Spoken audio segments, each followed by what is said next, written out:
Yo, what's up mga kuys? Welcome back sa ating channel, no?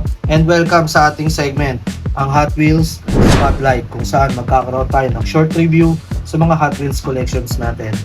So for today's episode, we are featuring this clean and sporty Honda Civic Si in gold with carbon hood. Ayan mga kuys. So simple pero may dating. Ayan. So tara, i-check pa natin mga kuys. So ayan mga kuys, tignan muna natin yung design and details, no? Ayan, stand out agad yung metallic gold paint niya, no? May konting sparkle finish siya na talagang buwabagay sa lighting. Ayan, kaya mas premium ang dating niya sa display, no mga kuys. So ayan, up front, ayan, mapapansin mo yung carbon fiber hood detail na may vents. Ayan. So, it adds more aggressive and modified look mga kuys. So, hindi lang siya plain black, may texture effect pa, kaya mas realistic siyang tignan. Yan. So, yung headlights mga kuys, ayan. May printed details din. So, giving it bit more life kahit maliit na casting lang. Yan. Sa loob naman, no, ayan.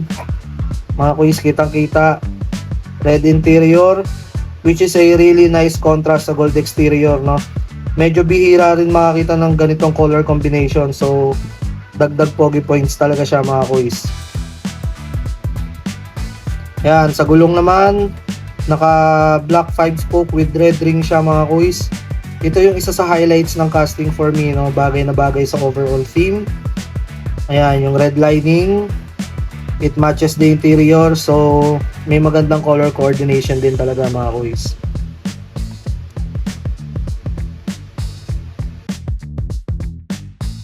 So ayan mga kuys, sa likod naman, no, meron siyang malaking rear wing na nagbibigay ng tuner and race inspired na vibe. Ayan yung body kit niya overall. Front bumper, side skirts. Very aggressive pero hindi over the top, no? Sakto lang and clean pa rin yung build niya mga kuys.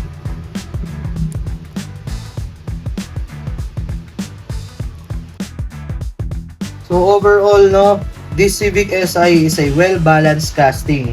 So hindi siya overloaded sa details, pero yung combination ng gold paint, carbon hood, red interior, and detailed wheels, panalong-panalo na mga kuys. So mukha talaga siyang mini version ng isang clean street build na makikita mo sa mga car meets mga kuys. So kung bibigyan natin siya ng rating mga kuys, no, I'll give this one a solid 9 out of 10 for great color combo, solid details, and very display worthy. And that's it for today's Hot Wheels Spotlight.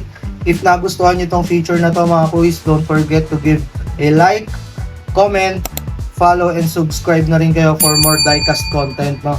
So, see you sa ating next episode mga kuys. Abangan nyo kung ano yung i-feature natin next. So, see you around mga kuys. Peace!